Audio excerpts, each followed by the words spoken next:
ipamigay ang partner kapag hindi ka naman mahal. Yes, ito, sa pamagat pa lang natin na kailangan mo siyang ipamigay kapag hindi ka naman mahal. Kasi, yun na nga mga utol, pagdating kasi sa pag-iibigan, is dapat dalawa talaga kayo dyan ang nagpaparamdam ng pagmamahal. Kasi kung ramdam mo na ikaw lang naman itong nagmamahal, na which is, nag-iisa ka lang, ay talagang hindi po magtatagumpay yung relationship ninyo. Kaya sa mga naiwan dyan o sa mga iniwan, ay dapat magpasalamat nga kayo. Kaysa hindi ninyo alam, yes, tuloy-tuloy nga yung relationship ninyo, pero ganun pa man ay hindi ka naman pala talaga mahal ng partner mo. So ikaw lang itong kumakapit na habang nakatalikod ka, is yun na nga, hindi ka naman pala mahal, niloloko ka, tinatawanan ka lang, ginagamit ka lang. So by the end of the day, yun na nga, kapag ipipilit mo lang kasi yung sarili mo utol, and then, pagdating ng araw, ay hindi lang din naman kayo magkakatuluyan kasi sigurado po yan na hindi po kayo magkakatuluyan. Kasi ikaw lang naman itong nagmamahal eh. Ha? So ngayon sa mga partner ninyo, na iniiwan kayo, kinakalasan kayo, na nagkahiwalay kayo, is sinyalis po ito na wala siyang pagmamahal.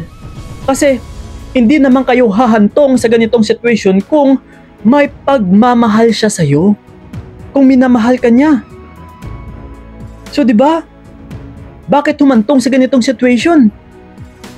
Kasi nga wala siyang pagmamahal sa'yo. Na Kuya Kiko, nahihirapan na ako. Wala akong peace of mind sa partner ko.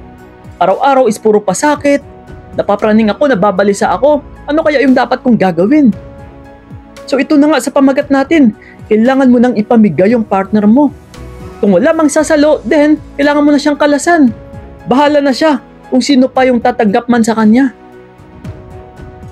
Kung may sasalo sa kanya na ibang tao, na Kuya Kiko, paano yan? May bago na nga siya eh. Then mas mainam po yan. Huwag na po tayong makipag-compete pa. Yes, malay natin is yun talaga yung gusto niya, yun talaga yung mahal niya, kailangan mo itong tanggapin. Huwag tayong maging selfish. Na porket mahal mo yung tao, is pipilitin mo siyang mahalin ka.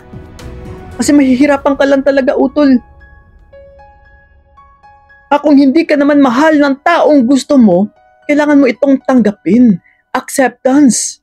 Yan ang pinaka-importante sa lahat-lahat. Kaya tayo nahihirapan sa ating sarili dahil kulang tayo sa pagtanggap or acceptance. Na hindi natin natatanggap yung isang bagay. Na gusto natin is, yun talaga ang makukuha natin. Na yung gusto natin is, kailangan mapapasayo talaga siya na kahit hindi naman talaga pwede. So ganun pa man mga utol, ipamigay nyo na yung partner ninyo na hindi naman kayo mahal. Paatrasan mo siya, mas mainam na ngayon na magkahiwalay kayo kaysa ginagamit ka na lang pala. Oh. Di ba mag-aaksaya at saka mag-aaksaya ka na lang ng panahon mo.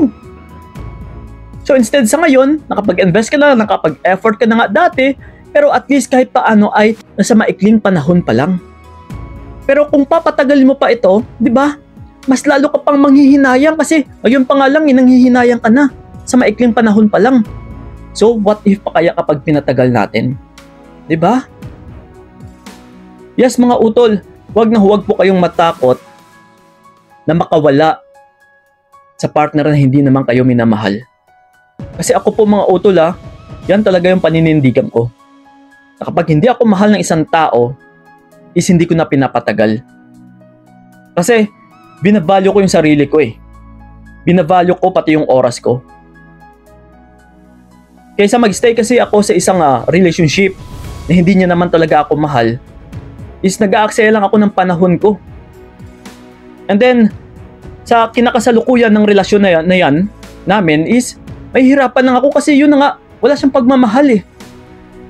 So ibig sabihin, hindi niya ramdam kung saan ako masasaktan, wala siyang pag-aalala. So that's why mahihirapan at mahihirapan lang ako. So kaya ang ginagawa ko utol, hindi ko na talaga pinapatagal. Mas sinisik ko pa nga eh. Yung kilos niya kung mahal niya ba talaga ako. Kasi once na malaman ko na hindi ako mahal is umatras talaga ako. So dapat ganun din kayo. Hindi porket mahal mo yung tao, utol. Kasi lalong-lalo na kayong mga kababaihan, dapat nag-reciprocate lang kayo asa kung ano yung pinapakita ng mga partner ninyo na lalaki. Magmahal lang kayo kapag minamahal kayo ng lalaki. Huwag kayong magmahal kung hindi naman kayo minamahal ng lalaki. Ganun po dapat. Kasi yung sinasabi ninyo na gusto ko siyang mahalin, makuha, is gawain po yan ng lalaki. Na hindi nyo yan gawain, utol, ng mga kababaihan. Napilitin nyo yung isang tao. Sa lalaki kasi is pwede naming pilitin, pwede naming hindi sukuan. Kasi lalaki kami, gawain namin yan kung paano pahulugin yung loob ng isang babae. Kung paano makuha yung diamante na to. Kung paano makuha yung kaingat-ingatan na taong ito. Yes. So unlike sa inyo ng mga babae, kung kayo itong manligaw, kayo itong magpahulog sa loob ng lalaki, patay kang bata ka. At take advantage ka lang ng lalaki. Kasi hindi mo yan gawain eh. Gawain po yan ng lalaki. So once na inaagaw mo na yung gawain o rule ng isang lalaki, tiyak, maaabuso ka lang. Okay? Sunod po mga utol, napakaklaro naman ang mga sinabi natin na or sana nga malinaw sa inyo. Kapag hindi kayo minamahal ng isang tao, ipamigay nyo na para hindi na kayo mahirapan. Wala tayong ibang goal dito kundi yung happiness mo. Okay? So lang po, maraming salamat. So ingat kayo. God bless and babush! Ayoko nang yakapin kat nawakan, tapos na ang lahat. Ito na ang paalam, huwag ka nang mangamba, hindi na babalik.